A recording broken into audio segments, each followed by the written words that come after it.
بسم اللہ الرحمن الرحیم۔ حضرت برا بن عازب رضی اللہ عنہ سے روایت ہے، اور یہ روایت جامع ترمذی، سنن نسائی، سنن ابی داؤد، سنن ابن ماجہ اور مسند احمد میں موجود ہے۔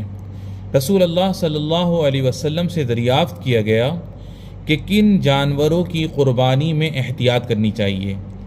آپ صلی اللہ علیہ وسلم نے اپنے ہاتھ کے اشارے سے 4 کا ذکر فرمایا۔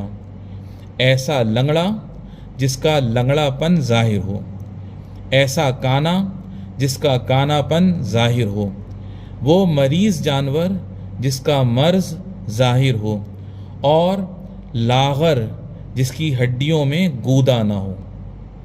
اللہ رب العالمین ہمیں صحیح جانور کی صحیح طریقے سے قربانی کرنے کی توفیق عطا فرمائے، اور جن جانوروں میں احتیاط کرنے کے لیے رسول اللہ صلی اللہ علیہ وسلم نے فرمایا، ہمیں ان جانوروں کو خریدتے وقت احتیاط کرنے کی توفیق عطا فرمائے۔